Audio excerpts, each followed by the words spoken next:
This was closing the Marc Jacobs show, and the theme was A God Created Women. And he called me and he said, will you come and do my show for me?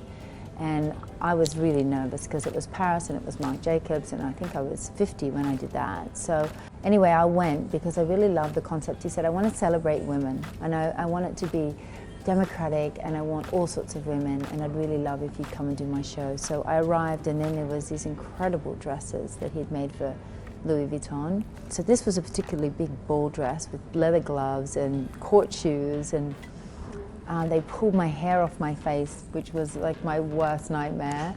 And Pat McGrath did my makeup, which was like the no makeup. And suddenly I was like, wow, this is really beautiful. And then I closed the show. I had no idea I was going to close the show, and I was so moved. The music was beautiful. It was a wonderful, that was my last runway show. And I want to keep that as my last runway show because it was such a beautiful memory for me. And I think it's still one of my best looks, actually. Sporty, supermodel hair. Actually, I mean, I look like my son there. I like it.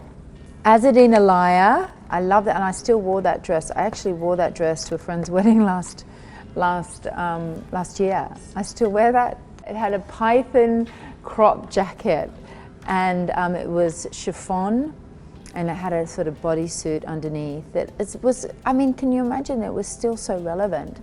And then this dress, Narciso did for Calvin, and it was for the Met Ball. It was about 2005. I wore it with a pair of flip-flops, so thongs. And I'd been away in the Bahamas. Narciso made the dress. It was like, oh wow, that's a bit of a bright color. But I was brown, and I just stuck it on with a pair of thongs, and off I went. And it was one of the most photographed dresses that year. It wasn't intentional, but yeah, I really love that dress.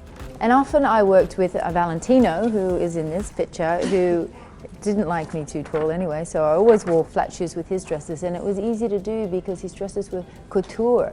Who wears a pair of flip-flops with couture? But I did, and I loved it. And look at that, the matching, oh, and the tennis bracelet. I'd just done a movie with Barbara Streisand with that hair called The Mirror Has Two Faces. Everyone had red hair. All the muses in this movie had red hair, and so I dyed my hair red for that. I like this. It was a bit sort of Patti Smith, rock and roll.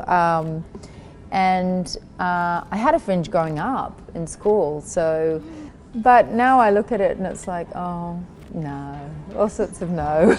This was 2012, and I gave an award at the Golden Globe Awards with Ashton Kutcher. Oh, and this dress was just divine. It was Zac Posen, and oh God, it was so beautiful. Again, flat shoes, and this sort of fishtail dress with all this deconstructed fraying and silk pleating, and oh, it was really beautiful. That was shot in Bora Bora in Tahiti. I got there and I was like, oh, I'm never going to get a cover. Brown-eyed girls don't get covers. That's what I was told in America. But I just did my best. I arrived in good shape. I had been doing lots of sport. I was brown. I was happy. I gave everything a go. Whatever they wanted me to do, I did, and I was really upbeat. And then I never expected to be on the cover, and I was that year, and the year after, and the year after, and the year after.